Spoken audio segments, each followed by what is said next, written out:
चिदम्बरमठाधीशं सिद्धारूढयतीश्वरम्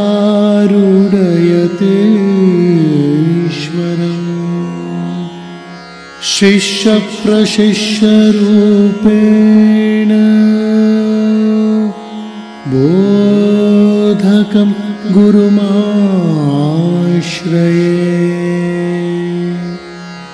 यदङ्घ्रि कमलद्वन्द्वं तापत्रयनिवारणं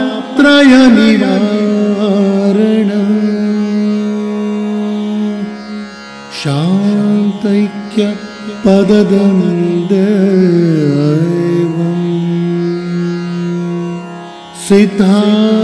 सिद्धारूढमहं भजे सिद्धारूढमहं भजे सिद्धारूढमहं भजे।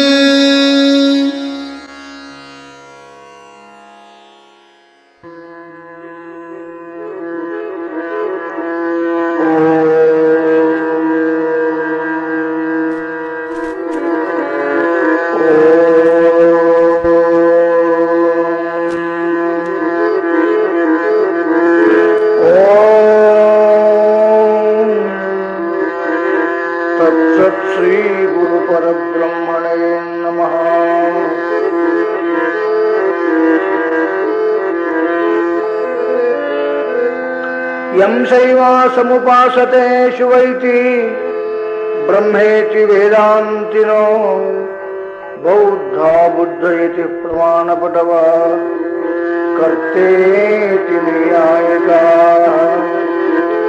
अरण्यथ जैन शासनरता कर्मेति मीमांसका सोऽयं विदधातु वाञ्छितफलम् त्रैलोक्यनाथो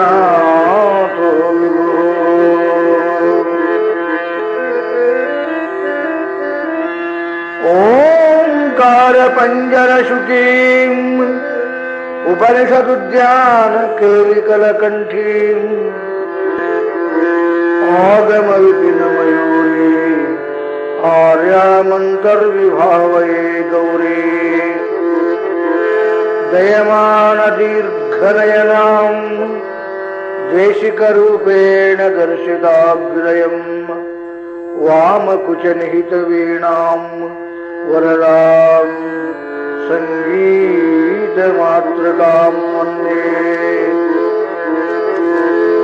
ॐ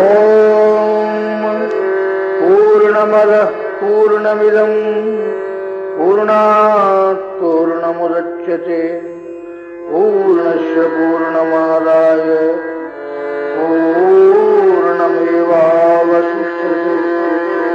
ॐ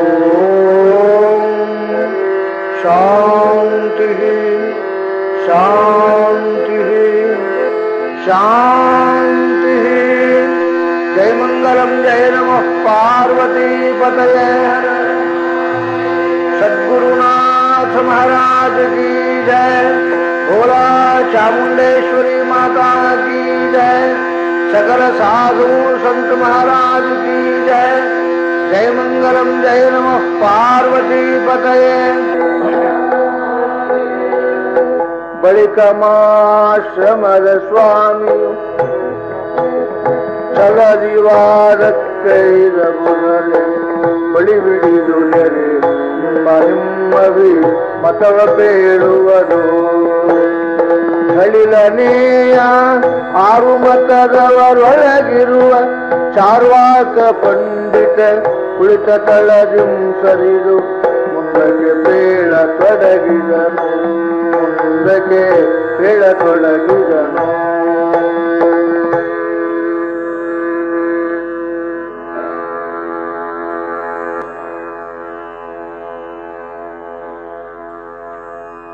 ವಂದೇ ವಂದಾರ ಮಂದಾರಮಿಂದು ಭೂಷಣ ನಂದನಂ ಆಮದಾನಂದ ಸಂದೋಹ ಬಂಧುರಂ ಸಿಂಧುರಾನನಂ. ಆದ್ಯಗುರು ಭಗವತ್ ಪೂಜ್ಯಪಾದ ಭಗವಾನ್ ಶಂಕರ ಚರಣಾರವಿಂದಗಳನ್ನು ಶಿರದಲ್ಲಿ ಹೊತ್ತು ಶಂಕರರೇ ಆದಿಯಾಗಿ ಅಸ್ಮದಾಚಾರ್ಯ ಪರ್ಯಂತರ ಸಕಲ ಮಹಾತ್ಮರ ಚರಣಾರವಿಂದಗಳಲ್ಲಿ ಕೊಡಮಟ್ಟು ಶಿವಸ್ವರೂಪಗಳೇ. ಶ್ರಾವಣ ಮಾಸದ ಈ ಪರ್ವಕಾಲದಲ್ಲಿ ಸಿದ್ಧಾರೂಢ ಭಾರತಿ ಚರಿತ್ರಕಲ್ಪಧ್ರಮವನ್ನು ಶ್ರವಣ ಮಾಡ್ತಾ ಇದ್ದೇವೆ. ಇದರಲ್ಲಿ ಸಂಚಾರ ಸಂಭ್ರಮ ಕಾಂಡ ಪ್ರಾರಂಭವಾಗಿದೆ. ಮಹಾತ್ಮರು ಸಂಚಾರ ಮಾಡುವುದೇ ಒಂದು ವೈಭವ. ಆ ಸಂಚಾರದಲ್ಲಿ ಅನೇಕ ಲಾಭಗಳಿರ್ತಾ ಇದ್ದಾವೆ.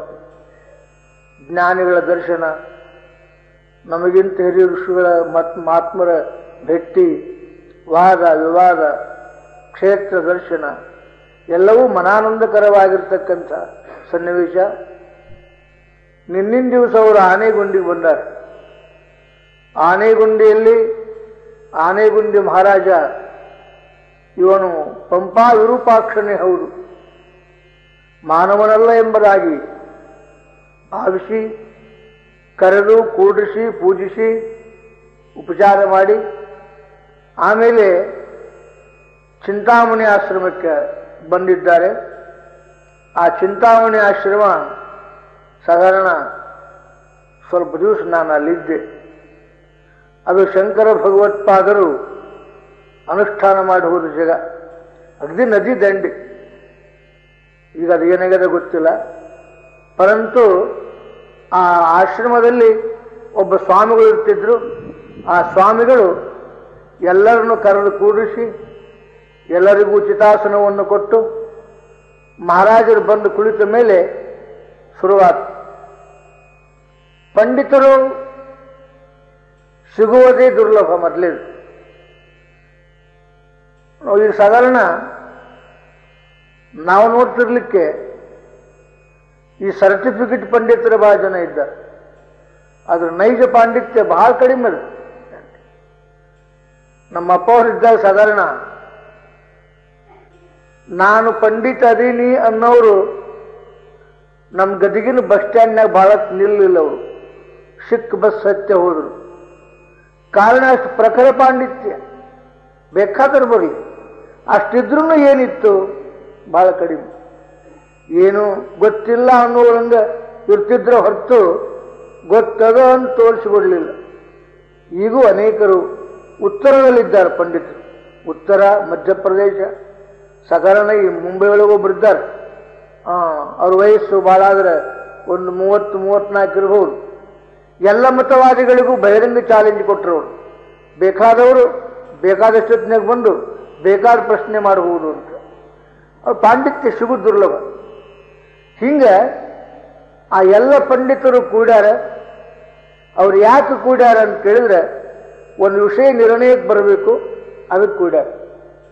ವಾದವನ್ನು ಯಾಕೆ ಮಾಡಬೇಕು ಅಂತ ಕೇಳಿದ್ರೆ ವಾದೇ ಜಾಯಿತೆ ತತ್ವಬೋಧ. ವಾದ ಮಾಡೋಣದರಿಂದ ತತ್ವಮಥನವಾಗಬೇಕು. ಅದರಿಂದ ಯಥಾರ್ಥವಾದ ಆನಂದ ಎಂಬ ಬೆಣ್ಣೆ ಬರಬೇಕು ಹೊರತು ಗಡಿಗೊಡೆದು ಹೋಗುವಂಗ ವಾದ ಮಾಡಬಾರ್ದು. ಈ ವಾದಗಳು ಸಾಧಾರಣ ಬಹಳ ಜನರು ಈ ವಿತ್ತಂಡವಾದಗಳನ್ನು ಬಳಸಿಕೊಳ್ಳುವುದು ಬಹಳ. ಆಗಿನ ಕಾಲದಲ್ಲಿ ಈ ಪಂಡಿತರನ್ನು ಕರೆದು ಸಭೆ ಕೂಡಿಸಿ ಒಂದು ತತ್ವಕ್ಕೆ ನಿರ್ಣಯ ಮಾಡಲಿಕ್ಕೆ ಪ್ರಯತ್ನ ಮಾಡ್ತಾ ಇದ್ವಿ. ಇದು ನಮ್ಮ ಭಾರತದಲ್ಲಿ ಬಹುತೇಕ ಪ್ರಾಚೀನ ಕಾಲದಿಂದಲೂ ಇದು ಇದ್ದದ್ದು.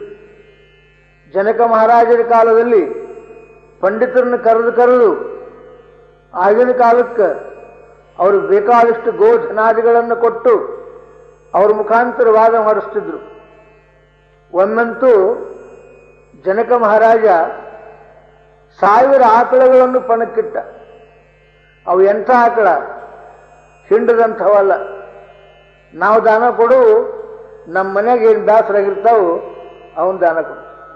ಹಿಂಡಬಾರದು, ಬಾಧಿಸಿ ಬದುಕಬಾರದು ಅವು ಮೇವು ಹಾಕಿದ್ರೆ ತಿನ್ನಾಕು ಬಂದಿರಬಾರ್ದು ಅಂತ ಆಕಳನ ನಾವು ಸ್ವಾಮಿಗಳಿಗೊಂದು ಆಕಳನ ದಾನ ಮಾಡಿದ್ರಪ್ಪ. ಅದು ನಾವು ಕೊಳ್ಳ ಕಟ್ಟಿಕೊಂಡು ಯಾಕಾರ ಕೊಟ್ಟಿದ್ದಾನಪ್ಪ ಇವ ಅಂತ ಬೈಕೊಂತ ಹೋಗಿರ್ಬೇಕು. ಇದಕ್ಕೆ ದಾನ ಅನ್ನಂಗಿಲ್ರಿ. ಸುಪುಷ್ಟವಾಗಿರಬೇಕು, ಕರು ಇರಬೇಕು, ತುಂಬಿದ ಕೆಚ್ಚಲಿರಬೇಕು. ಇಂಥವು 1000 ಆಕಳು. ಆ 1000 ಆಕಳುಗಳಿಗೆ ಕೋಡುಗಳಿಗೆ ಬಂಗಾರದ ಅಣಸುಗಳು, ಕಾಲಿನಲ್ಲಿ ಬಂಗಾರದ ಹೆಂಡೆಗಳು, ಕೊರಳಿನಲ್ಲಿ ಮುತ್ತಿನ ಹಾರಗಳು, ಇವನ್ನೆಲ್ಲ ಸಹಿತವಾಗಿ ಯಾರು ಈ ವಾದದಲ್ಲಿ ಜಯಿಸುತ್ತಾರೆಯೋ, ಯಾರು ಬ್ರಹ್ಮಜ್ಞಾನಿಗಳೋ ಅವರು ಈ ಆಕಳಗಳನ್ನು ಒಯ್ಯಬೇಕು ಅಂತ ಪಬ್ಲಿಕ್ ಆಗಿ ಸಾರಿದ ಜನಕ ಮಹಾರಾಜ. ಅದೇ ಸಭೆಯಲ್ಲಿ, ದೊಡ್ಡ ಸಭೆ ಅದು, ಆತ್ಮಪುರಾಣದಲ್ಲಿ ಎಲ್ಲ ಬರ್ತಾ ಇದ್ದಾವ, ಬೃಹದಾರಣ್ಯಕದಲ್ಲಿ ಇದು ಬರ್ತದೆ. ಆಮೇಲೆ ಎಲ್ಲರೂ ವಿಚಾರ ಮಾಡಿದರು, ಆಕಳೆಲ್ಲ ಚಲೋ ಅವ, ನೋಡಿದ್ರೆ ಬಿಟ್ಟು ಹೋಗೋಂಗಿಲ್ಲ. ಆದರೆ ನಾವು ಈ ಆಕಳು ಬೇಕು ಅಂದ್ವಿ ಅಂದ್ರೆ ಬ್ರಹ್ಮಜ್ಞಾನಿ ಯಾರೋ ಅವರು ಮಾತ್ರ ಒಯ್ಯಬೇಕು ಅಂತಾರೆ. ನಾವು ಬ್ರಹ್ಮಜ್ಞಾನಿ ಎಂಬುವ ಅಹಂಕಾರ ಬರ್ತದೆ. ಅದಕ್ಕೆ ನಾನು ಬ್ರಹ್ಮಜ್ಞಾನಿ ಅಂದ್ಬಿಟ್ರೆ ನೀ ದಡ್ಡದಿ ಅಂತ ಮಹಾರಾಜ ಸಿದ್ಧ ಮಾಡಿಬಿಡ್ತಾನೆ. ಆತನ ಮರ್ಯಾದೆನೂ ಹೋಗ್ತದೆ, ಆಕಳನು ಹೋಗ್ತಾವು ಅಂತ ಬಹಳ ಜನರು ಸುಮ್ಮನೆ ಕುಂತರು. ಯಾಜ್ಞವಲ್ಕ್ಯ ಮಹರ್ಷಿಗಳಿದ್ರ ಮೇಲೆ ಸೇವಕರನ್ನು ಕರೆದರು. ಅಯ್ಯ ಸೇವಕರೇ, ಈ 1000 ಗೋವುಗಳನ್ನು ಆಶ್ರಮಕ್ಕೆ ತೆಗೆದುಕೊಂಡು ನಡೆಯಿರಿ. ಕೂಡಲೇ ಉಳಿದವರಿಗೆ ಸಂಕಟ ಆಗ್ಬಿಡ್ತು. ಅಲ್ಲಿ ತನಕ ಸುಮ್ಮನೆ ಕುಂತಾರೆ. ಯಾವಾಗ ಆಕಳು ಬೇಕು ತೆಗೆದುಕೊಂಡು ನಡೆಯಿರಿ ಎಂಬುದಾಗಿ ಆಜ್ಞೆ ಮಾಡಿದನು, ಅದರೊಳಗೊಬ್ಬ ಪಂಡಿತ ಇದ್ದಾನೆ. ಏನು ನೀವು ಬ್ರಹ್ಮಜ್ಞಾನಿಗಳೇ? ಹೌದು. ಬ್ರಹ್ಮಜ್ಞಾನಿಗಳಾದರೆ ಆಕಳು ಯಾಕೆ ಬೇಕು ಕೇಳ್ತಾರೆ. ಆ ಸಭೆಯಲ್ಲಿ ಎಂಥವರಿದ್ರು, ಗಾರ್ಗಿ ಅಂತ ಬ್ರಹ್ಮವಾದನೀಯರು ಇದ್ರು ಆಗಿನ ಕಾಲಕ್ಕೆ. ಅವಾಗ ಅಹಂ ಬ್ರಹ್ಮವಿದ ಅಹಂ ಗವಯಮಿಚ್ಛಾಮಿ, ನಾನು ಬ್ರಹ್ಮಜ್ಞಾನಿಯೂ ಹೌದು, ನಾನು ಆಕಳುಗಳನ್ನು ಇಚ್ಛಿಸುತ್ತೇನೆ ಅಂದ್ರೆ ಯಾಕೆಂಬುದನ್ನು ಸಿದ್ಧ ಮಾಡಬೇಕಾದ್ರೆ ಎಷ್ಟು ಮಂದಿ ಕೂಡುವಾದಾತು. ಕಡೆಗೆ ಯಾಜ್ಞವಲ್ಕ್ಯರು ಬ್ರಹ್ಮಜ್ಞಾನಿಗಳು ಎಂಬುದನ್ನು ಸಿದ್ಧ ಮಾಡಿಕೊಟ್ಟರು. ಜನಕ ಮಹಾರಾಜ ಅವರನ್ನೇ ಗುರುವನ್ನಾಗಿ ಸ್ವೀಕಾರ ಮಾಡಿಕೊಂಡ ಅಂತ ಉಪನಿಷತ್ತಿನಲ್ಲಿ ಬರ್ತಾ ಇದ್ದವಲ್ಲ.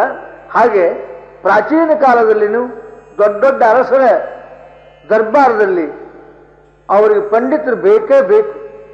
ಪಂಡಿತರು, ವಿದೂಷಕರು, ಕವಿಗಳು, ಸಂಗೀತಗಾರರು ಇವುಗಳಲ್ಲೆಲ್ಲ ಸಾಧಾರಣವಾಗಿ ತುಂಬಿಕೊಂಡಿರ್ತಕ್ಕಂಥ ಸಭೆ ನಿಜಕ್ಕೂ ಕೂಡ ಆಪ್ಯಾಯಮಾನವಾಗಿರ್ತಿತ್ತು. ಸಭಾ ಅಂದ್ರೆ ಹಂಗಿರ್ಬೇಕು. ಯಾವಾಗಲೂ ವಿಧಾನಸಭಾ ಇರ್ತಲ್ಲ, ಹಂಗಲ್ಲ. ಇವು ವಿಧಾನಸಭಾ ಒಬ್ಬ ಕುರ್ಚಿ ಎತ್ತುದು, ಒಬ್ಬ ಟೇಬಲ್ ಎತ್ತುದು, ಒಬ್ಬ ಚಂಡ ಹಿಡಿಯೋದು, ಒಬ್ಬ ಮುನ್ಸಿಪಾಲಿಟಿ ಮೀಟಿಂಗ್ ಹಾಕೋದು, ಅವು ಸಭಾನ. ಅಲ್ಲೇನು ಒಂದು ಕೆಲಸ ಏನು ಮಾಡ್ಬೇಕಂದ್ರೆ ಮಗ್ಗಲಿಗೆ ಇಟ್ಟಂಗೆ ಕಲ್ಲು ಪಲ್ಲು ಹಾಕಿರಬಾರ್ದು, ಇದವನ್ನು ಪುಣ್ಯ ಕಟ್ಟಬೇಕು. ಇವಾಗ ಸಭಾ ಅಂತಾರೆ. ನೀವು ಸಭಾ ಅಂದ್ರೆ ಹೆಂಗಿರ್ಬೇಕು? ಸಭಾ ಕಲ್ಪತರಂ ಒಂದೇ ವೇದ ಶಾಖೋಪಜೀವಿತ ಪ್ರಮಾಣಗಳವರಿ. ಸಭಾ ಅಂದ್ರೆ ಪರಮಾತ್ಮ. ಸಭಾ ಕಲ್ಪತರಂ ಒಂದೇ. ಸಭಾ ಅಂದ್ರೆ ಕಲ್ಪತರು, ವೇದಗಳೆಂಬ ಶಾಖೆಗಳಿಂದ ವಿಸ್ತರಿಸಲ್ಪಟ್ಟ ಸುಂದರವಾಗಿರ್ತಕ್ಕಂಥ ದರ್ಶನೀಯ ಪುಣ್ಯಾತ್ಮರ, ಸಜ್ಜನರ, ಪಂಡಿತರ, ಕವಿಗಳ, ಗಮಕಿಗಳ, ಸಂಗೀತಗಾರರ, ಪ್ರಜ್ಞಾವಂತರ ಒಂದು ಸಮೂಹ ಇದಕ್ಕೆ ಸಭಾ ಅಂತ ಕರೀತಾ ಇದ್ದಾರೆ. ಹಂಗ ಸಭೆ ಇತ್ತು. ಆ ಮಠದ ಸ್ವಾಮಿಗಳು ಎದ್ದು ನಿಂತು, ಅಯ್ಯ ಪಂಡಿತರೇ, ನೀವೆಲ್ಲ ದಯಮಾಡಿಸಿದ್ದೀರಿ, ನಿಮ್ಮ ನಿಮ್ಮ ಮತವಾದಗಳನ್ನು ನೀವು ಒಬ್ಬೊಬ್ಬರೇ ಮುಂದಾಗಿ ಮಂಡಿಸಬೇಕು ಅಂತ ಸೂಚನೆ ಕೊಟ್ರು. ಒಬ್ಬೊಬ್ಬರೇ ಮುಂದಾಗಿ ನಿಮ್ಮ ನಿಮ್ಮ ವಾದಗಳನ್ನು ಮಂಡಿಸಬೇಕು ಅಂದು ಕೂಡಲೇ ಮೊದಲು ಬಂದವರು ಯಾರು ಅಂದ್ರೆ ಚಾರ್ವಾಕರು. ಚಾರ್ವಾಕರು ಅಂದ್ರೆ ಶಾಣ್ಯರು ಬಾಳ ಅವರು. ಯಾಕಂದ್ರೆ ಅವರು ಚಾರು ವಾಕರು. ಚಾರು ಅಂದ್ರೆ ಸುಂದರ, ವಾಕ್ ಅಂದ್ರೆ ವಾಕ್ಪಟುತ್ವವುಳ್ಳವರು, ಸುಂದರವಾದ ವಾಕ್ಯಗಳಿಂದ ಕೂಡಿದ ವಾದಿಗಳು ಚಾರುವಾಕರು ಅಂತ. ಬಹಳ ಜನರಿಗೆ ಅವರ ಸಿದ್ಧಾಂತಗಳಿಗೆ ಉತ್ತರ ಕೊಡ್ಲಿಕ್ಕೆ ಬರದೇ ಇರೋಣದರಿಂದ ಚಾರ್ವಾಕರನ್ನ ಬೈತಾ ಇದ್ದಾರೆ. ಆದರೆ ಚಾರ್ವಾಕ ಸಿದ್ಧಾಂತ ಅದು ವೇದಾಂತ ಒಂದರಿಂದಲೇ ನಿರ್ಣಯಿತವಾಗಲ್ಪಟ್ಟೈತೆ ಹೊರತಾಗಿ ಬಾಕ್ಯದ್ರಿಂದ ಅವ್ರು ಹೆದರುವುದು ಚಾರ್ವಾಕರು ಯಾವಾಗಲೂ. ಹಂಗೆ ಚಾರ್ವಾಕ ಸಿದ್ಧಾಂತಿ ಮುಂದೆ ಬಂದು ತನ್ನ ಸಿದ್ಧಾಂತವನ್ನು ಹೇಳ್ತಾನೆ. ಏನ್ ಹೇಳ್ತಾನೆ ನೋಡ್ರಿ.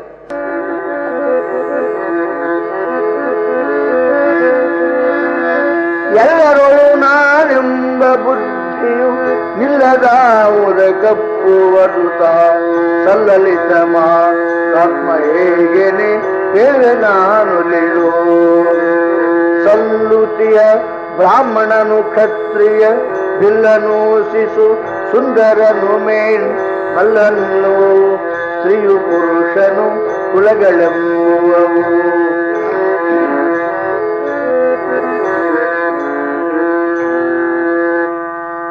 ಆತ್ಮ ಯಾರು? ಆತ್ಮ ಅಂದ್ರೇನು? ಆತ್ಮ ಅಂದ್ರೇನು ಪ್ರಶ್ನೆ ಅದ. ಇಲ್ಲಿ ಆತ್ಮನಂದ್ರೆ ಯಾರೆಂಬುದು ಉತ್ತರದ. ಆತ್ಮ ಯಾರಂತ ಹೇಳ್ತಾನೆ ಇವ ಅಂದ್ರೆ ದೇಹವೇ ಆತ್ಮ. ಇವನ ಸಿದ್ಧಾಂತ ಯಾರ್ದು? ಚಾರ್ವಾಕ. ಪ್ರತಿಯೊಬ್ಬರೂ ಕೂಡ ದೇಹವನ್ನ ಸರಿಯಾಗಿ ಜೋಪಾಸನೆ ಮಾಡುತ್ತಿರೋಣದರಿಂದ, ದೇಹಕ್ಕೆ ನಾನು ನಾನು ನಾನು ಅನ್ನೋಣದ್ರಿಂದ, ಯಾರು ನಾನು ಎಂದು ತಿಳಿಯುವುದೇ ಆತ್ಮವಿದ್ಯೆ. ಬಕೆರೇನದು ಆರು ನಾನೆಂದು ತಿಳಿಯುವುದೇ ಆತ್ಮವಿದ್ಯೆಯ ಲಕ್ಷಣ. ಹೋಯಮಾರ ಯಾರು? ಭಗವಾನ್ ರಮಣರ ನಾನು ಯಾರು ಎಂಬುವುದನ್ನು ಓದಿ ನೋಡ್ರಿ. ಅದ್ರ ಮ್ಯಾಲಿನ ಶಬ್ದನೇ ಇಷ್ಟು ಕಿಮ್ಮತ್ತಿಂದದ. ನಾನು ಯಾರು ಅಂತ ಯಾರಿಗೆ ತಿಳಿತದ ಅವರ ಮುಕ್ತರು. ಆದ ತಿಳುವಳಿಕೆಯಲ್ಲಿ ಮಾತ್ರ ಸ್ತರಗಳಿದ್ದಾವೆ, ಹೊರಗಿದ್ದಾವೆ. ಯಾರ್ಯಾರು ಏನೇನು ತಿಳ್ಕೊಂಡಾರ ಅಂದ್ರೆ ನಾನು ಯಾರು ಅಂತಂದಾಗ ಒಬ್ಬವಂತಾನೆ ನಾನು ಶರೀರ. ನಾನು ಅಂದ್ರೆ ಶರೀರ. ನಾನು ಬ್ರಾಹ್ಮಣ, ನಾನು ಕ್ಷತ್ರಿಯ, ನಾನು ವೈಶ್ಯ, ನಾನು ಶೂದ್ರ, ನಾ ಬೇಡರವ, ನಾ ಸುಂದರ, ನಾ ಕೂಸು, ನಾ ಪೈಲ್ವಾನ, ನಾ ಸ್ತ್ರೀ, ನಾ ಪುರುಷ. ಇವು ಎಲ್ಲವೂ ಕೂಡ ಏನನ್ನ ಆಶ್ರಯಿಸಿಕೊಂಡವಂದ್ರೆ ತನುವನ್ನ ಆಶ್ರಯಿಸಿಕೊಂಡಿದ್ದಾವೆ, ಶರೀರವನ್ನ ಆಶ್ರಯಿಸಿಕೊಂಡಿದ್ದಾವೆ. ಯಾರು ನೀನು? ನಾನು ವೀರಶೈವ. ಯಾರು ನೀನು? ನಾನು ಬ್ರಾಹ್ಮಣ. ನೀ ಯಾರು? ನಾನು ಪುರುಷ. ನೀ ಯಾರು? ನಾನು ಸ್ತ್ರೀ. ನೀ ಯಾರು? ನಾನು ಪಂಡಿತ. ಏನನ್ನ ಆಶ್ರಯಿಸಿಕೊಂಡವು ಈ ಶಬ್ದಗಳೆಲ್ಲವೂ ಅಂತ ಕೇಳಿದ್ದಾದ್ರೆ ದೇಹವನ್ನೇ ಆಶ್ರಯ ಮಾಡಿಕೊಂಡಿದ್ದ. ಮತ್ತೇನು ಮಾಡ್ಲಿಕ್ಕೆ ಬರುವುದಿಲ್ಲ. ಆಮೇಲೆ ವನಿತೆ, ಸುತ, ಧನ, ರಾಜ್ಯ, ಪಶು, ಅರಮನೆ, ರಥ, ಅಂಧನ, ರತ್ನ, ವಸ್ತ್ರಾಭರಣ ಮೊದಲಾದ ಇರಿಕೆಲ್ಲವಂ ಭೋಗಿಸುವುದೇ ಘನತ್ವದ ಪುರುಷಾರ್ಥ. ದೇಹ ನಾನು ಅಂತಾನೆ, ಆ ದೇಹದಿಂದ ಇವೆಲ್ಲವನ್ನು ಭೋಗಿಸಬೇಕು ಅಂತ. ಮತ್ತೆ ಭೋಗಿಸುವುದರಲ್ಲಿ ಸಂತೋಷ ಪಡ್ತಾ ಇದ್ದಾನೆ.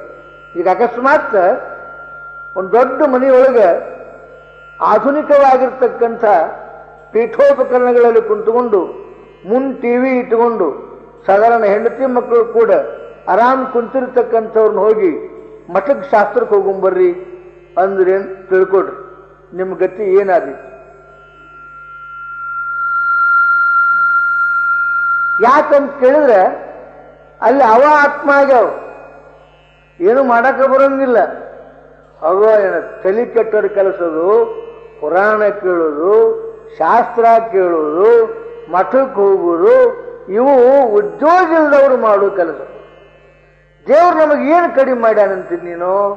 ಏನು ಕಡಿಮೆ ಮಾಡ್ಯಾನ? ಒಳಗೆ ಹೋದರೂ ಆನಂದ, ಹೊರಗೆ ಬಂದರೂ ಆನಂದ. ಏನಪ್ಪ, ಹೊರಗೆ ಬಂದ್ರೆ ದನಕನಕ ಐಶ್ವರ್ಯಾದಿಗಳು ಪಡಸಾಲೆಯಾಗ, ಆ ರೂಮ್ನಾಗ, ಈ ರೂಮ್ನಾಗ. ಒಳಗೆ ಹೋದ್ರೆ ಹೆಂಡತಿ ಮಕ್ಕಳ ದರ್ಶನ, ಪ್ರಿಯಕರವಾಗಿರ್ತಕ್ಕಂಥ ಮಾತುಗಳು, ಇವಿಷ್ಟೆಲ್ಲ ಆನಂದ ಇದ್ದಾಗ ಇದನ್ನ ತಗೊಂಡು ಏನ್ ಮಾಡೋದದ? ಅದಕ್ಕೆ ಸಾಯು ತನಕನೂ ಸುಖದಿಂದ ಉಂಡು ಬದುಕುವುದೇ ಸಾಕಂತಾರವ್ರು. ಇದಕ್ಕಿಂತ ಹೆಚ್ಚಿಲ್ಲ. ಈ ಸುಖಕ್ಕನ ಸ್ವರ್ಗ ಅಂತಾರೆ.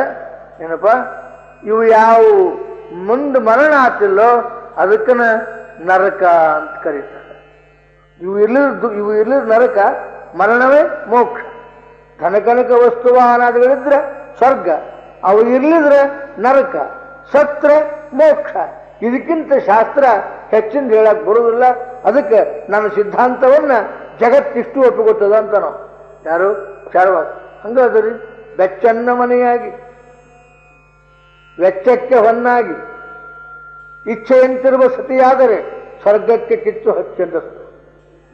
ಅವ್ರು ತಗೊಂಡು ಸ್ವರ್ಗ ತಗೊಂಡು ಏನ್ ಮಾಡೋದು? ಹೇಳ್ದಂಗೆ ಕೇಳು ಹೆಂಡತಿ, ಹೇಳ್ದಂಗೆ ಕೇಳು ಮಕ್ಕಳು, ದೊಡ್ಡ ಮನಿ, ಬಳಸಾಕ ಕೈ ತುಂಬ ದುಡ್ಡು. ನೋಡೋರು ಅಬಾಬ ಏನಪ್ಪ ದೇವರು ಕೊಟ್ಟು ಮರ್ತನಂತ. ಅದನ್ನ ಚಲೋ ಮಾಡ್ಯಾನ ಅವ.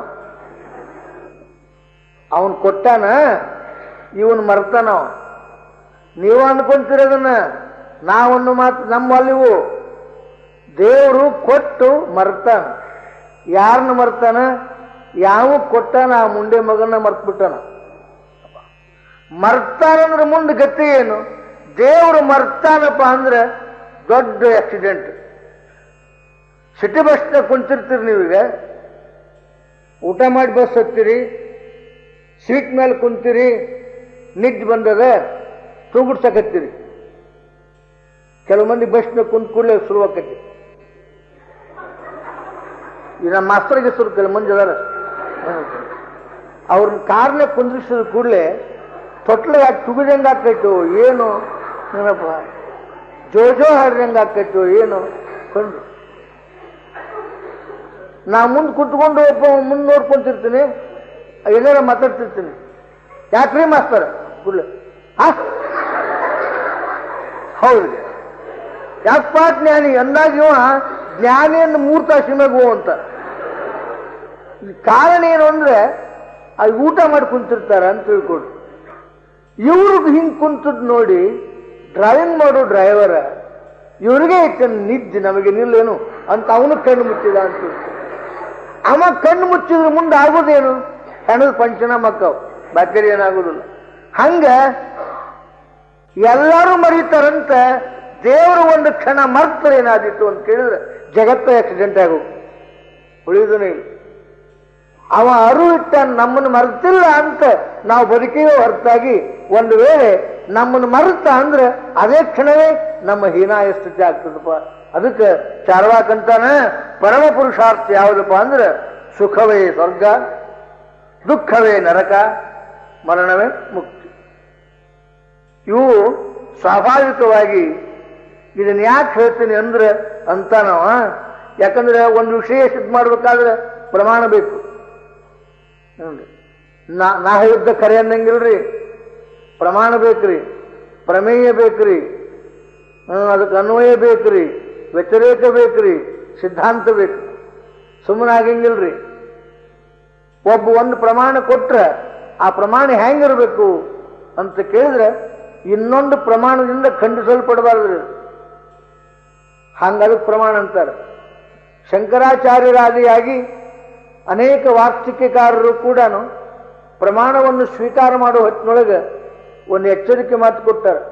ನಮ್ಮ ಸ್ವಾಮಿಗಳು ಬರ್ದಾರ, ಇದನ್ನ ದಪ್ಪನ ಪುಸ್ತಕ ಐತಿ, ಇದು ಪ್ರಮಾಣ ಅಂದ್ರೆ ನೀನ ಅನ್ಕೋ.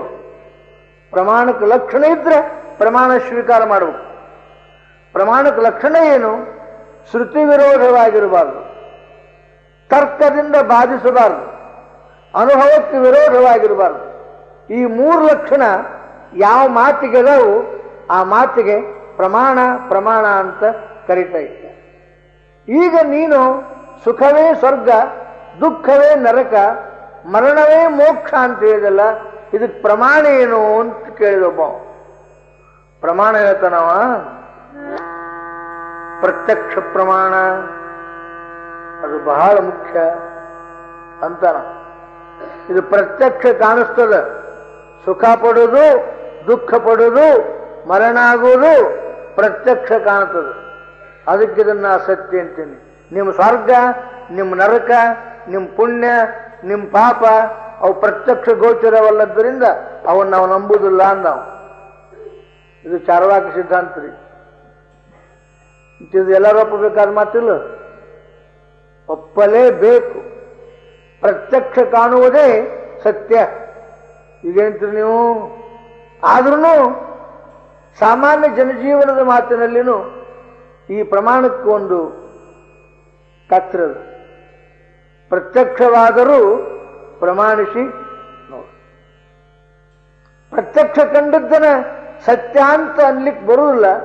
ಆದ್ರೂ ಪ್ರತ್ಯಕ್ಷವಲ್ಲದ್ದು, ನಮಗೆ ಗೋಚರವಲ್ಲದ್ದು ಅದನ್ನ ಸತ್ಯ ಅಂತ ಹೇಳಿಕ್ಕೂ ಬರುವುದಿಲ್ಲ.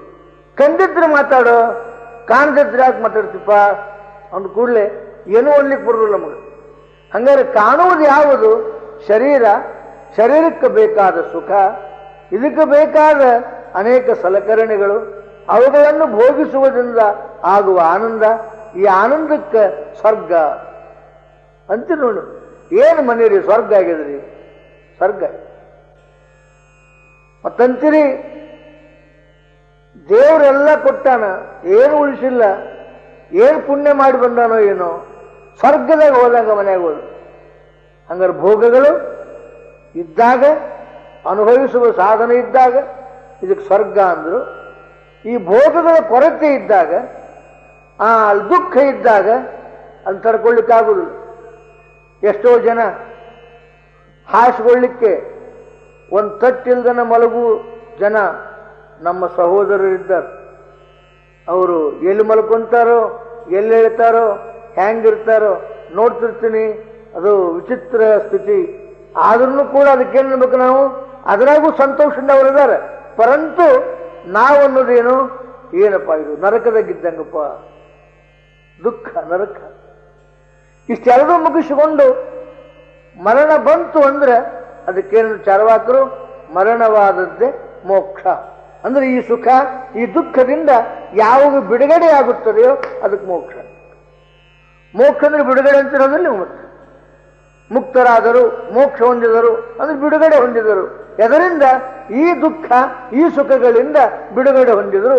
ಅದಕ್ಕೆ ಈ ಚಾರ್ವಾಕ ದೃಷ್ಟಿಯಿಂದ ಶರೀರವೇ ಆತ್ಮ ಅಂತ ನಾವು ಸಿದ್ಧ ಮಾಡ್ತೀವಿ ಅಂದ್ರು. ಇಷ್ಟೊಂದು ಕೂಡಲೇ ಮತ್ತು ಒಬ್ರು ಮಾತಾಡೋ ಮುಂದೆ ಇನ್ನೊಬ್ರು ಮಾತಾಡೋಂಗಿಲ್ಲ. ಅದ್ರಾಗ್ರಿ ಬಹಳ ಚಾಣಾಕ್ಷತನ ಅದ. ಅವನ ಸಿದ್ಧಾಂತಗಳೇನವ ಹುಡುಕ್ತಿರ್ತಾರೆ ಹಂಗ ಕುಂತ್ಕೊಂಡು. ಈಗ ಒಂದು ಸಭೆಯಲ್ಲಿ ಪಂಡಿತರು ಮಾತಾಡ್ಲಿಕ್ಕೆ ಬಾಯಿ ಎತ್ತಿದ್ರು, ಒಂದು ಮಾತು ಹೊರಗೆ ಬಂತು ಅಂದ್ರೆ ಇವ ಪಂಡಿತ ಹೌದು ಅಲ್ಲ ನಿರ್ಣಯ ಮಾಡುವ ಯೋಗ್ಯತೆ ಇರ್ತದ್ರಿ. ಏನ್ ತಗೊಂತಾನ, ಏನ್ ಮಾತಾಡ್ತಾನ, ಏನಿಲ್ಲ, ಷಡ್ಲಿಂಗಗಳ ಪಕ್ಕ ಅದಾವ ಇಲ್ಲೋ, ಇವನಿಗೆ ಶ್ರುತಿಮತಾಭಿಪ್ರಾಯ ಸರಿಯಾಗಿ ತಿಳಿದೋ ಇಲ್ಲೋ ಗೊತ್ತಾಗ್ತದ್ರಿ. ಹಿಂಗ್ಯಾಕೆ ಹೋಗ್ತೀರಿ ನೀವು? ಅದಕ್ಕೆ ಒಬ್ಬ ಏನು ಮಾಡಿದ, ಈ ಚಾರ್ವಾಕನ ವಾದವನ್ನು ನೋಡಿ ನೋಡಿ ಮುಂದೆ ಬಂದ. ನೀನು ಮುಗಿತಿಲ್ಲ ಅಂದ. ನಮ್ದಿಷ್ಟ ಅಂದ. ಸಾಲ ಮಾಡಿ ತುಪ್ಪ ತಿನ್ನುವುದೇ ಸ್ವರ್ಗ? ಸಾಲ ಮಾಡಿ ತುಪ್ಪ ತಿನ್ನುವುದೇ ಸ್ವರ್ಗ? ಅದು ಇಲ್ಲದೆ ನೆರಳುವುದೇ ನರಕ, ಸತ್ತದ್ದ ಮೋಕ್ಷ. ನಮ್ಮ ಸಿದ್ಧ ಋಣಂ ಕೃತ್ವ ಘೃತಂ ಪಿಬೇತ್. ಋಣಂ ಕೃತ್ವ ಘೃತಂ ಪಿಬೇತ್. ಸಾಲ ಮಾಡಿ ಆದರೂ ತುಪ್ಪ ಕುಡಿ. ಮತ್ತೆ ಮಾಡ್ರವರು ಗಡ ಈಗ ಸಾಲ ತಗೊಂಡು ಹಂಗ ಸತ್ಯ ಅಂದ್ರೆ, ಕೊಡದ ಸತ್ಯ ಅಂದ್ರೆ ಮುಂದೆ ಏನಾಗುತ್ತೆ ಗೊತ್ತೇನು? ಆ ಸಾಲನ ಎಲ್ಲಿ ಇಸ್ಕೊಂಡಿರ್ತೀರಿ ಅವ್ರ ಮನ್ಯಾಗ ನಾಯಾಗಿ ಹುಟ್ಟಬೇಕಾಕತಿ. ಮುಂದೆ ನೋಡೋಣಂತಾರ. ಈಗಂತೂ ಸಾಲ ಮಾಡಿವೆ, ತುಪ್ಪ ಅಂತೂ ತಿಂದೀವಿ, ಕೊಡಕ್ಕಂತೂ ರೊಕ್ಕಿಲ್ಲ ತಿಳಿತೆ. ಮುಂದೆ ನಾವು ನಾಯಾಗಿ ಬರ್ತೀವೋ ಏನಾಗಿ ಬರ್ತೀವಿ? ಯಾವ ಕಂಡನ? ಅದಕ್ಕೆ ಇರುದ್ರಾಗನ ಆರಾಮ್ ಊಟ ಮಾಡೋದು ಸ್ವರ್ಗ, ಏನೂ ಇಲ್ದಂಗೆ ತೊಳಲಾಡೋದು ನರಕ, ಅವೆರಡೂ ಇಲ್ದಂಗೆ ಹೋಗಿಬಿಡೋದು ಮೋಕ್ಷ. ಇಷ್ಟಂದು ಕೂಡಲೇ ಮುಂದೊಬ್ಬ ಬರ್ತಾನೆ. ಅವ ನೋಡ್ರಿ, ಅವ ಒಂದು ವಿಚಿತ್ರ. ಶರೀರ ಆತ್ಮ ಅಲ್ಲ. ಯಾಕೆ ಆತ್ಮ ಅಲ್ಲ? ಶರೀರಕ್ಕೆ ಏನು ಮಾಡಕ್ ಬರುವುದಿಲ್ಲ. ಶರೀರಕ್ಕೇನು ಮಾಡ್ಲಿಕ್ಕೆ ಬರುವುದಿಲ್ಲ. ಶರೀರಕ್ಕಿರುವ ಇಂದ್ರಿಯಗಳಿಂದ ಮಾತು ನಡೆದಲ್ಲ. ಅದಕ್ಕಂತಾರವರು, ಈ ತನುವು ನನ್ನದೆಂಬುವರಲ್ಲದೆ ನಾನು ಎಂಬುವರುಂಟೆ. ಈ ಶರೀರ ನಾನು ಅನ್ನೋರಿದ್ದಾರೆ. ಈ ಶರೀರ ನಾನು, ಇದು ಅಶುದ್ಧ ಶಬ್ದ. ಶರೀರ ನನ್ನದು ಪರಿಶುದ್ಧ ಶಬ್ದ. ಈಗಂತೀರು ನೀವು ಎರಡೂ ಕೂಡ್ಸೆ ಮಾತಾಡ್ತೀರಿ.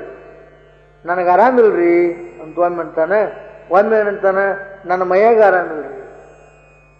ನಿನ್ನ ಮೈಯಾಗ ಆರಾಮಿಲ್ಲ ಎಂಬುದು ಖರೇನೋ, ನಿನಗೆ ಆರಾಮಿಲ್ಲ ಎಂಬುದು ಖರೇನೋ? ದೃಢ ನಿಶ್ಚಯ ಇಲ್ಲ. ನನಗೆ ಮೈಯಾಗ ಆರಾಮಿಲ್ರಿ, ನನಗೆ ಆರಾಮಿಲ್ಲ ಅಂತ ನನಗೆ ಸಾಕಾಗಿ ಹೋತು ಇಲ್ಲಿ ತನಕ ಬರಬೇಕಾದ ಅಂತಾನೆ. ನನ್ನ ಶರೀರ ದಣದ್ ಹೋತು ಅಂತ ಅಂತಾನೆ. ಹಂಗಾರೆ ಶರೀರ ದಣದಿದ್ದು ಖರೇನೋ, ನಿನಗೆ ಸಾಕಾಗಿದ್ದು ಖರೇನೋ ಅಂತ ಕೇಳಿದ್ರೆ ಎರಡಕ್ಕೂ ಉತ್ತರ ಕೊಡ್ಲಿಕ್ಕೆ ಬಾರದಷ್ಟು ಮಾನವ ವಿಪರೀತ ಅವಸ್ಥೆಯಿಲ್ಲದಾನೆ. ಸುಳ್ಳು ಮಾತಾಡ್ತಾನೋ ಖರೆ ಮಾತಾಡ್ತಾನೋ ಎರಡೂ ಗೊತ್ತಿಲ್ಲ. ಅದಕ್ಕಂತಾರವರು ನನ್ನದೀ ತನವೆಂಬರಲ್ಲದೆ, ನನ್ನ ಶರೀರ ಅಂತ ಅನ್ನೋದೇನಿದೆ ಇದು ನಿಜವಾದ ಶಬ್ದ. ಯಾಕಂದ್ರೆ ತನುವಿಗೆ ತಾನು ಬೇರೆಯಾಗಿದ್ದಾನೆ. ಆದ್ದರಿಂದ ತನು ನಾನೆಂಬ ಬುದ್ಧಿಯು ಜಡವಿದೆ. ಆದ್ದರಿಂದ ಕೇಳು, ಇನ್ನು ವಿಷಯಗಳಿಂದ ತನುವಿನವಳು ಉನ್ನತದ ಸುಖಮಾಗಲು. ಶರೀರಕ್ಕೆ ಸುಖ ಆಗಬೇಕಾಗಿತ್ತು ಅಂದ್ರೆ ಇಂದ್ರಿಯಗಳು ಅದಾವಂತ ಸುಖ ಪಡ್ತದದು. ಮುಂದೆ ತಾಟ್ನಾಗ ಷಡ್ರಸಾನ್ನ ಹಾಕ್ಯಾರ, ಎಲ್ಲ ಬರೋಬರಿ ಅದ. ಏನಪ್ಪ ಊಟ ಮಾಡು ಕೈನೇ ಇಲ್ಲ ಅಂದ್ರೆ ಏನ್ ಮಾಡಾವ? ಅಥವಾ ಕೈಗೆ ಊಟ ಮಾಡಕ್ಕೆ ಬರಲಿಲ್ಲ ಅಂದ್ರೆ ಏನ್ ಮಾಡಾವ? ಎದ್ದಲ್ಲಿ ತನಕ ಬರ್ಲಿಕ್ಕಾಗಲಿಲ್ಲ ಅಂದ್ರೆ ಏನ್ ಮಾಡಾವ? ಮುಚ್ಚಿದ ಬಾಯಿ ತೆಗಿಲಿಕ್ಕೆ ಬರಲಿಲ್ಲ ಅಂದ್ರೆ ಏನ್ ಮಾಡಾವನಿ? ಆದ್ದರಿಂದ ಇಲ್ಲಿ ವಿಚಾರ ಮಾಡಿದ್ದಾದ್ರೆ ಶರೀರವು ಸುಖವನ್ನು ಭೋಗಿಸುವುದು ಯಾವುದರಿಂದ ಅಂತ ಕೇಳಿದ್ರೆ ಪಂಚ ಕರ್ಮೇಂದ್ರಿಯ, ಪಂಚ ಜ್ಞಾನೇಂದ್ರಿಯಗಳಿಂದ. ಆದ್ದರಿಂದ ಇಲ್ಲಿ ಸ್ವಲ್ಪ ವಿಚಾರ ಮಾಡು. ಪ್ರತ್ಯಕ್ಷ ಪ್ರಮಾಣವೇ ಪ್ರಮಾಣ ಅಂತಂದ್ರೆ ಪ್ರತ್ಯಕ್ಷ ಪ್ರಮಾಣಕ್ಕೆ ಹೇಳಲಿಕ್ಕೆ ಬರುವುದಿಲ್ಲ. ಯಾಕವರು ನಿಂದು ಪ್ರತ್ಯಕ್ಷ ಪ್ರಮಾಣ ಅಂದ್ರೂ ಪ್ರತ್ಯಕ್ಷ ಪ್ರಮಾಣವು ಒಮ್ಮೊಮ್ಮೆ ಕೈ ಕೊಡ್ತದೆ. ಹ್ಯಾಂಗ ಈಗ ನೋಡು, ಒಂದು ಆಕಳವನ್ನು ಹಿಂಡಿವಿ, ಹಾಲು ಕರೆದಿದ್ದೇವೆ, ಒಂದು ಪಾತ್ರೆ ಇದೆ. ಈಗ ನಾವು ಒಂದು ಮಾಡೋನು, ಹಾಲು ಪ್ರತ್ಯಕ್ಷ ಕಾಣುತ್ತದೆ, ಒಪ್ಕೊಂಡ್ಬಿಡು. ಅದರಲ್ಲಿ ಬೆಣ್ಣೆ ಇದೆಯೋ ಇಲ್ಲವೋ? ಪ್ರತ್ಯಕ್ಷ ಅಂತೂ ಬೆಣ್ಣೆ ಕಾಣುದಿಲ್ಲ ಮಾಸ್ತರ, ಹೌದಲ್ಲ? ಪ್ರತ್ಯಕ್ಷ ಅಂತೂ ಬೆಣ್ಣೆ ಕಾಣುದಿಲ್ಲ. ಬೆಣ್ಣೆ ಇಲ್ಲ ಅಂತೀರ, ಇದಕ್ಕೆ ಅನುಮಾನ ಪ್ರಮಾಣ ಅಂತಾರೆ. ಅನುಮಾನ ಪ್ರಮಾಣ. ಹಾಲಿನಲ್ಲಿ ಬೆಣ್ಣೆ ಇದೆ ಅಂದ್ರೂ ಕೂಡ ಅದು ಪ್ರತ್ಯಕ್ಷ ಗೋಚರವಾಗುವುದಿಲ್ಲವಾದ್ದರಿಂದ ಅದಕ್ಕೆ ಅನುಮಾನ ಪ್ರಮಾಣವೆಂಬುದಾಗಿ ಕರೆಯಬೇಕು. ಯತ್ರ ಯತ್ರ ಧೂಮಾಹ ತತ್ರ ತತ್ರ ಅಗ್ನಿ, ಅನುಮಾನ ಪ್ರಮಾಣ ಲಕ್ಷಣ. ಎಲ್ಲೆಲ್ಲಿ ಹೊಗೆ ಕಾಣುತ್ತದೆಯೋ ಅಲ್ಲಿ ಬೆಂಕಿ ಇದೆ ಎಂಬುದು ನಿಶ್ಚಿತ. ಬೆಂಕಿ ಪ್ರತ್ಯಕ್ಷ ಕಣ್ಣಿಗೆ ಕಾಣುವುದಿಲ್ಲ ಅಂದ್ರೂ ಬೆಂಕಿ ಇಲ್ಲ ಅಂತ ಹೇಳಲಿಕ್ಕೆ ಬರುವುದಿಲ್ಲ. ಬೆಂಕಿ ಪ್ರತ್ಯಕ್ಷ ಕಣ್ಣಿಗೆ ಕಾಣುವುದಿಲ್ಲ ಅಂದ್ರೂ ಅದ್ರಲ್ಲಿ ಹೊಗೆ ಇರೋಣದರಿಂದ ಆ ಹೊಗೆ ಇದ್ದಲ್ಲಿ ಕೆಳಗೆ ಬೆಂಕಿ ಇರಲೇಬೇಕು. ಹೊಗೆಗೆ ಸ್ವತಂತ್ರ ಇಲ್ಲ, ಅದು ಬೆಂಕಿಯಿಂದ ಹೊರಗೆ ಬರಬೇಕಾದದ್ದು. ಆದ್ದರಿಂದ ಅನುಮಾನ ಪ್ರಮಾಣ ಅಂತ ಹೇಳ್ಬೇಕು. ಅದಕ್ಕೆ ಅನುಭವದ ಮೇಲೆ ಏನ್ ಹೇಳ್ಬೇಕು ನಾವೀಗ? ಹಾಲಿನಾಗ ಬೆಣ್ಣೆ ಅದಪ್ಪ. ಪ್ರತ್ಯಕ್ಷದಿಂದ ಹೇಳಲಿಕ್ಕೆ ಬರುವುದಿಲ್ಲ ಅಂದ್ರೂ ಕೂಡ ಅನುಭವದಿಂದಲೂ ಅನುಮಾನ ಪ್ರಮಾಣಗಳಿಂದಲೂ ಅದನ್ನು ಹೇಳಲಿಕ್ಕೆ ಬರ್ತದೆ. ಹಂಗ ಸಕಲ ಇಂದ್ರಿಯಗಳು ತಮ್ಮ ತಮ್ಮ ಇಚ್ಛೆಗೆ ವಿಷಯಗಳು ಯಾವುವು? ಶಬ್ದ, ಸ್ಪರ್ಶ, ರೂಪ, ರಸ, ಗಂಧ. ರಸ ತೆಗೆದುಕೊಳ್ಳುವ ಇಂದ್ರಿಯ ಗಂಧವನ್ನು ತೆಗೆದುಕೊಳ್ಳುವುದಿಲ್ಲ. ಗಂಧವನ್ನು ತೆಗೆದುಕೊಳ್ಳುವ ಇಂದ್ರಿಯ ಅದು ಶ್ರವಣವನ್ನು ಮಾಡುವುದಿಲ್ಲ. ಶ್ರವಣವನ್ನು ಮಾಡುವ ಇಂದ್ರಿಯ ಜಗತ್ತನ್ನು ನೋಡುವುದಿಲ್ಲ. ಜಗತ್ತನ್ನು ನೋಡುವ ಇಂದ್ರಿಯ ಅದು ಸ್ಪರ್ಶವಾಗಲಾರದು.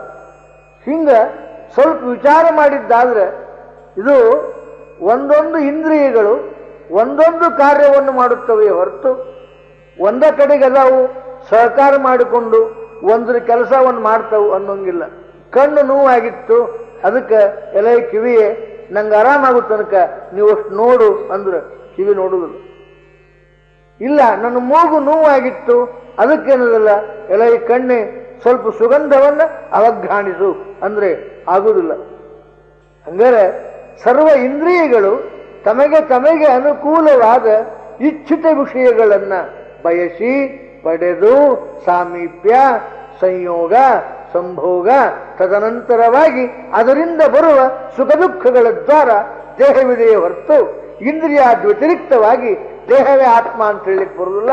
ಅದಕ್ಕೆ ಇಂದ್ರಿಯಗಳಿಂದಲೇ ಎಲ್ಲವೂ ಇರೋಣದರಿಂದ ಇಂದ್ರಿಯಗಳೇ ಆತ್ಮ ಒಬ್ಬಿಸಿಕೊಂಡು ಇಂದ್ರಿಯ ಅನುಸರಿಸಿಕೊಂಡು ದೇಹದಪ್ಪ ಸಕಲ ಭೋಗ ಭಾಗ್ಯದ ಎಲ್ಲ ಅದ, ಏನು ಕಡಿಮಿಲ್ಲ ಏನ್ರಿ. ಕಣ್ಣಿಲ್ಲ ಕಿವಿ ಇಲ್ಲ, ಏನ್ ಮಾಡೋರು? ಕಣ್ಣು ಇಲ್ಲ ಕಿವಿನೂ ಇಲ್ಲ, ಎರಡೂ ಉತ್ತಮ ಇಂದ್ರಿಯಗಳು. ಯಾರು ಮಾತಾಡಿದ್ದು ಕೇಳೋದಿಲ್ಲ, ಯಾರು ಮುಂದೆ ಏನ್ ಮಾಡಿದ್ರು ಕಾಣೋಂಗಿಲ್ಲ. ಎಂತ ಚಂದ ಮನೆ ಕಟ್ಸಿದ್ರು ಗಾಡಿ ಕೈಯಾಡಿಸಿತ ಹೊರತಾಗಿ ಹಿಂಗೈತೆ ನೋಡಕ್ ಬರ್ಲಾರ್ದು. ಆದ್ರಿಂದ ಇಂದ್ರಿಯಗಳು ಆತ್ಮ. ಮತ್ತೊಂತರ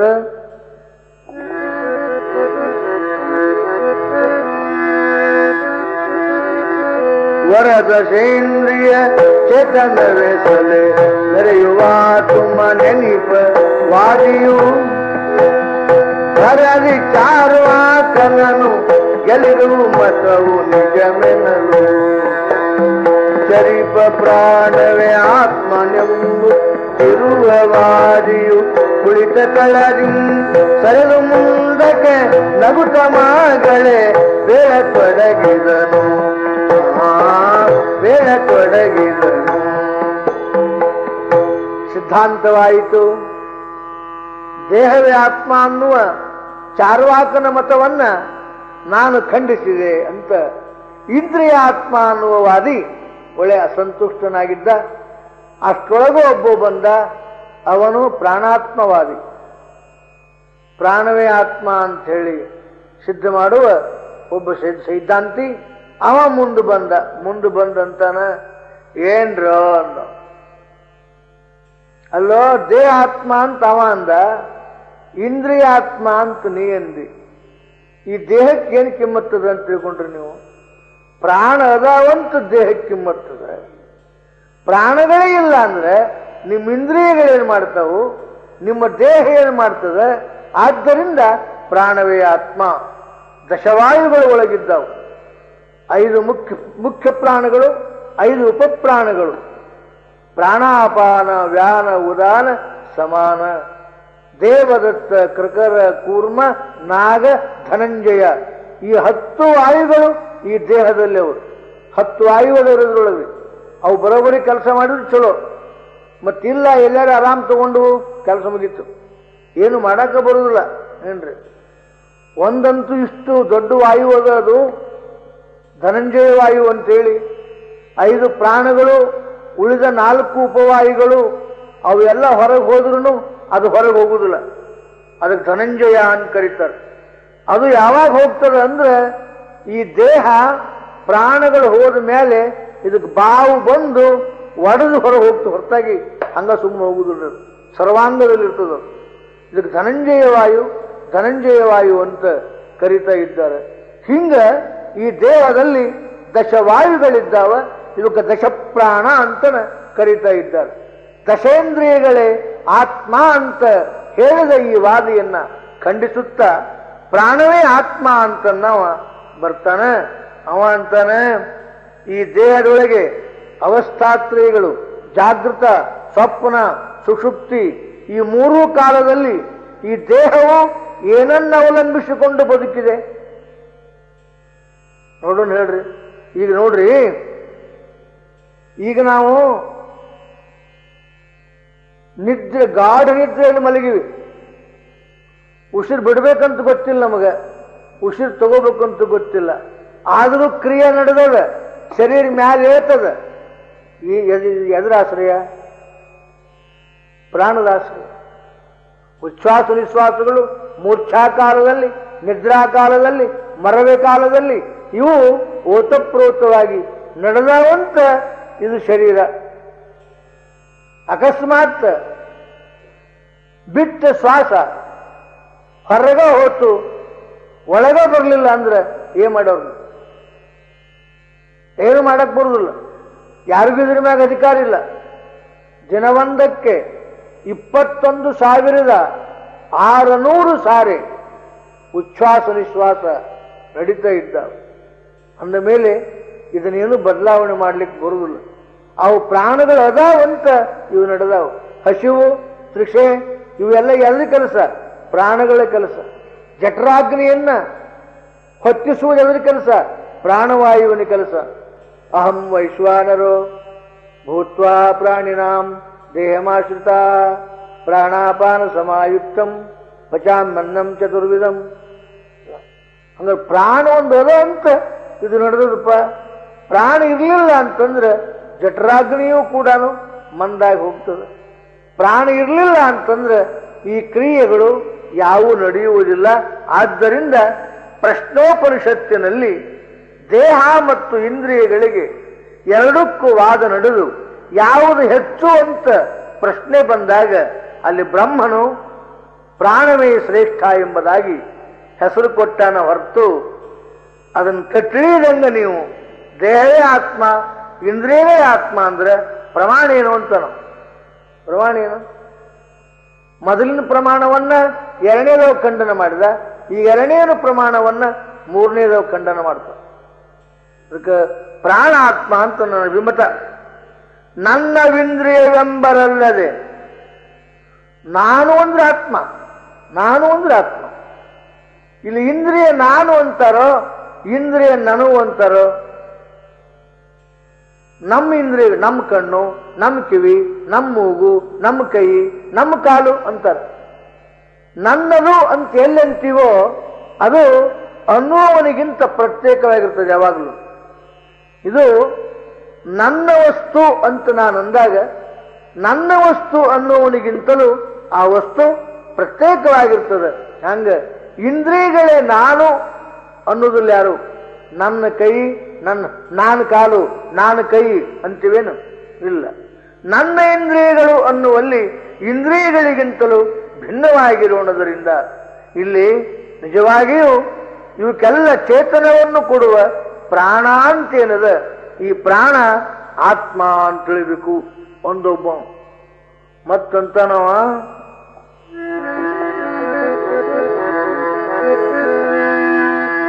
ಅಲ್ಲದಿರೆ ತಾವೆಲ್ಲ ಕೂಡುತ್ತ ನಿಲ್ಲದೆ ಒಂದಾಗಿ ತಾವಡಲಲ್ಲಿ ಚೇತನವು ಬೇರೊಂದೊಂದು ಚೇತನವು ಇಲ್ಲಿ ಪ್ರಥಮದ್ದಾಗದೇಕೆನೆ ಸಲ್ಲುತಿಯ ಚೇತನವದಾವುದು ರಲ್ಲಿ ಪೈವಿರಿ ಇಲ್ಲದಿರುತ್ತಿದೆ ಜ್ಞಾನಯುತ ಜೀವಂ, ಜ್ಞಾನಯುತ ಜೀವಂ. ಇಲ್ಲಿ ಚೇತನವನ್ನು ಎಷ್ಟು ಭಾಗ ಮಾಡ್ತೀರಿ ನೀವು? ಅವು 10 ಇಂದ್ರಿಯಗಳನ್ನು ಕೂಡ್ಯಾವಲ್ಲ, ಆ 10 ಇಂದ್ರಿಯಗಳಿಗೂ ಒಂದ ಚೇತನ ಅಂತಿರೋ ಅಥವಾ ಒಂದೊಂದು ಇಂದ್ರಿಯಕ್ಕ ಒಂದೊಂದು ಚೇತನ ಬ್ಯಾರೆ ಅದಾವು ಅಂತಿರೋ? ನೋಡ್ರಿ, ಒಂದೊಂದಾಗಿ ಅವು ಇರ್ಲಿಕ್ಕಂತೂ ಬರುವುದಿಲ್ಲ. ಯಾಕಂದ್ರೆ ಚೇತನ ಅಂದ್ರೆ ಆತ್ಮ, ಅದು ಹೊರಗೆ ಹೋದ್ರೆ ಮುಗೀತು. 10 ಇಂದ್ರಿಯಗಳಿಗೆ 10 ಚೇತನ ಅಂತ ನೀವು ಅಂದ್ಬಿಟ್ರೆ ಯಾವ್ದಾದ್ರೂ ಒಂದು ಚೇತನ ಹೊರಗೆ ಹೋದ್ರೆ ಇಷ್ಟು ಹೋಗಬೇಕಲ್ಲ. ಇಲ್ಲ, ಕೈ ಅಷ್ಟ ಸತ್ತೈತಿ, ಕಾಲು ಕಣ್ಣು ಬದುಕ್ಯಾವು ಅಂತೀರೇನು? ಇಲ್ಲ. ಕಿವಿ ಅಷ್ಟ ಸತ್ತಾವು ಅಂತೀರೇನು? ಇಲ್ಲ. ಅವು ಸತ್ತವನ್ನ ಬರೆದು ಅವಕ್ಕೆ ಮತ್ತೆ ಬೇರೆ ಹೆಸರು. ಅಂಧತ್ವ, ಮಂದತ್ವ, ಪಟುತ್ವ ಮತ್ತವೆಲ್ಲ ಪಂಚೀಕರಣ, ವಿಚಾರ ಚಂದ್ರೋದಯ ಬಂದು ಮತ್ತಂಗ ಅದರೊಳಗೆ. ಆದ್ದರಿಂದ ಇಲ್ಲಿ ವಿಚಾರ ಮಾಡಿ ನೋಡಿದ್ದಾದ್ರೆ ಯಾವ ದೃಷ್ಟಿಯಿಂದ ಒಪ್ಪಿದ್ರು ಕೂಡ ಇಲ್ಲಿ ಪ್ರಾಣ ಎಂಬುದು ಒಂದು ಇರಲಿಲ್ಲ ಅಂದ್ರೆ ದೇಹ ಇಂದ್ರಿಯಾದಿಗಳು ಯಾವ ಕಾರ್ಯವನ್ನು ಮಾಡುವುದಿಲ್ಲ. ಒಂದು ವೇಳೆ ಚೇತನ ಒಂದ 10 ಇಂದ್ರಿಯಗಳು ಅವುಗಳಿಂದ ಕೂಡ್ಯಾವು ಅಂತಂದ್ರೆ ನೋಡು, ಒಂದು ಬಾಳೆ ಗಿಡಕ್ಕೆ 10 ಆನೆ ಕಟ್ಟಿದ್ರೆ ಹ್ಯಾಂಗ್ ಕಿತ್ಕೊಂಡು ಹೋಗ್ತದೆ ಹಾಗೆ ಕಿತ್ಕೊಂಡು ಹೋದಿತ್ತು. ಹಂಗಲ್ಲ, ಇಂದ್ರಿಯಗಳು ಜಡ, ಪ್ರಾಣವು ಚೇತನ. ತನುವು ಜಡ, ಇಂದ್ರಿಯಗಳೇ ಚೇತನ. ಇಂದ್ರಿಯಗಳು ಜಡ, ಪ್ರಾಣವು ಚೇತನ. ಚಾರ್ವಾಕನ ದೃಷ್ಟಿಯೊಳಗ ದೇಹ ಆತ್ಮಾತು, ಮತ್ತೊಬ್ಬನ ದೃಷ್ಟಿಯೊಳಗ ಇಂದ್ರಿಯಗಳ ಆತ್ಮ ಅನಿಷ್ಟು, ಇವನ್ ದೃಷ್ಟಿಯೊಳಗ ಪ್ರಾಣಗಳೇ ಆತ್ಮ ಅಂತ. ಅದಕ್ಕಂತಾರವರು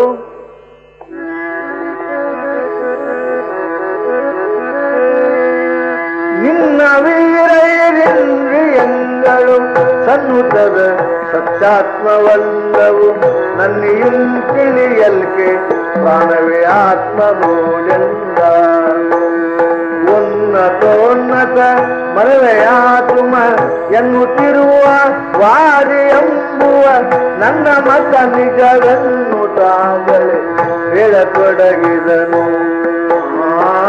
ಹೇಳತೊಡಗಿದನು. ಸುಳ್ಳಿದು ಪ್ರಾಣಾತ್ಮವಾಗಲಾರದು, ಪ್ರಾಣವು ಜಡವಿದೆ. ಇವು ನಮ್ಮ ಸುದ್ದ ಮಂದಿವಲ್ಲಿವು.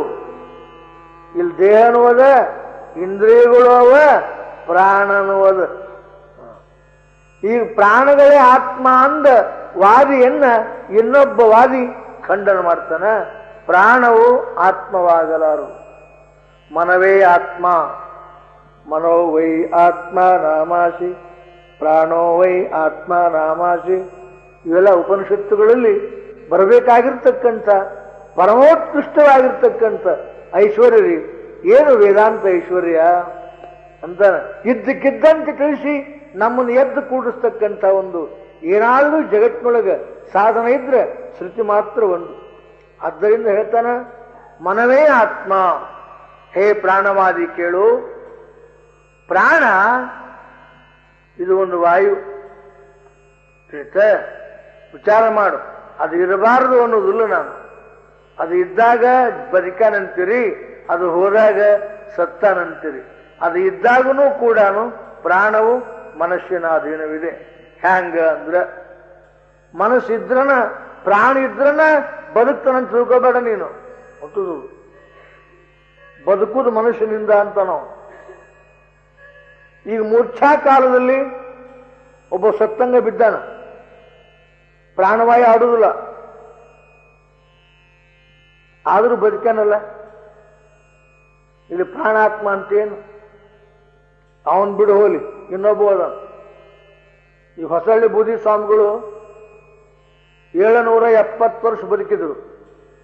ಇದೇ ಹಣ್ಣಿಗೆ ಹೊಸಳ್ಳಿ 770 ವರ್ಷ. ಎಲ್ಲ ಯೋಗ ಗೊತ್ತಿತ್ತು ಅವರಿಗೆ. ಪ್ರಾಣವಾಯುವನ್ನು ಬಂಧಿಸಿ ಅದನ್ನ ಸುಷುಮ್ನಾ ನಾಡಿಯ ದ್ವಾರ ಮೇಲೇರಿಸಿ ಪಶ್ಚಿಮ ಶಿಖರದಲ್ಲಿ ಪುರೀಟತೆ ನಾಡಿಯಲ್ಲಿ ಅದನ್ನಿಡುವ ಯೋಗ್ಯತೆ ಅವ್ರಿಗೆ ಗೊತ್ತಿತ್ತು. ಮರಣ ಯಾವಾಗ ಬರ್ತದ ಅಂಬುದು ಗೊತ್ತಿತ್ತು. ಅದು ಬರೋ ಟೈಮಿಗೆ ಇಷ್ಟು ಮಾಡ್ತಿದ್ರು. ಹಿಂಗ 7 ಸಲ ತಪ್ಪಿಸಿದ್ರು. ಅದನ್ನ 770 ವರ್ಷ ಬದುಕಿದ್ರು. ಈಗ ನೋಡೋಣ, ಈಗ ಪ್ರಾಣವನ್ನ ಜೀವಹಂಸನು ಮನುಷ್ಯನ ಸಹಾಯದಿಂದ ಬಂಧಿಸಿದನೋ ಸುಮ್ಸುಮ್ನೆ ಬಂಧಿಸಿದನು.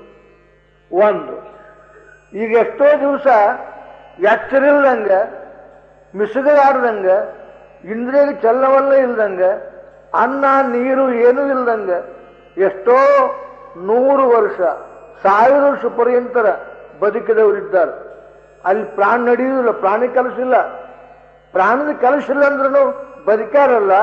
ಅವಾಗ ನಿನ್ನ ಪ್ರಾಣವೇ ಆತ್ಮ ಎಂಬುವ ಸಿದ್ಧಾಂತ ಎಲ್ಲಿ ಹೋಗಿತ್ತಂದರೆ, ಪ್ರಾಣವಿಲ್ಲದಿದ್ರೂ ಬದುಕ್ತಾನ ಅಂತದು. ಅರ್ಥಾತ್ ಪ್ರಾಣವು ಮನುಷ್ಯನ ಅಧೀನವಾಗಿದೆ. ಈಗ ನಿಮಗೆ ಬೇಕಂತೂ ಇಟ್ಕೊಂತೀರಿ ಪ್ರಾಣನ, ಬ್ಯಾಡನಿಷ್ಟು ಬಾವಿ ಹರ್ಕೊಂತಾನೆ, ಕೆರಿ ಹರ್ಕೊಂತಾನ, ಇಲ್ಲ ಹಗ್ಗ ತಗೊಂಡು ಊರ್ಲ್ ಹಾಕೊಂತಾನ, ಇಲ್ಲ ತಗಣಿ ಎಣ್ಣೆ ತಗೊಂತಾನ.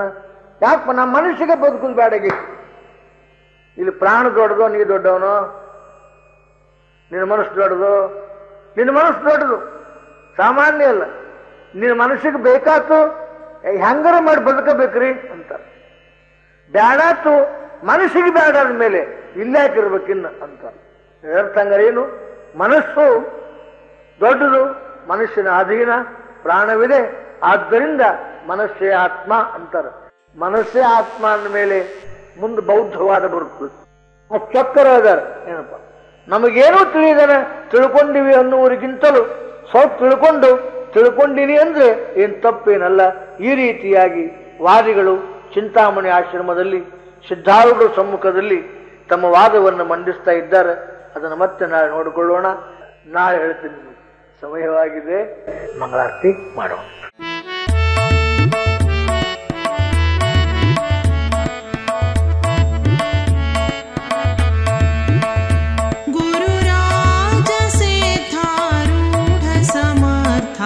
ಬೆಳಗುವೆ ನಾರತಿಯ ಗುರುವರ ಬೆಳಗುವೆ ನಾರತಿಯ ಗುರುರಾಜ ಸಿದ್ಧಾರೂಢ ಸಮರ್ಥ ಬೆಳಗುವೆ ನಾರತಿಯ ಗುರುವರ ಬೆಳಗುವೆ ನಾರತಿಯ ಮೋಕ್ಷಾಪೇಕ್ಷೆಗೆ ತತ್ವಂ ಪದದ ಅರ್ಥವ ಬೋಧಿಸಿದೆ ಗುರುವರ ಅರ್ಥವ ಬೋಧಿಸಿದೆ ಮೋಕ್ಷವಾಹನ ಶಂಕರ ನಾಮೋಚ್ಚಾರವ ಮಾಡಿಸಿದೆ ಗುರುವರೋಚ್ಚಾರವ ಮಾಡಿಸಿದೆ ಗುರುರಾಜ ಸಿದ್ಧಾರೂಢ ಸಮರ್ಥ ಬೆಳಗುವೆ ನಾರತಿಯ ಗುರುವರ ಬೆಳಗುವೆ ನಾರತಿಯ ಶ್ಯಾಮಧಾಮ ಶ್ರೀರಾಮ ಭಿನ್ನ ಶಂಕರ ನೀನಿರುವಿ ಗುರುವರ ಶಂಕರ ನೀನಿರುವಿ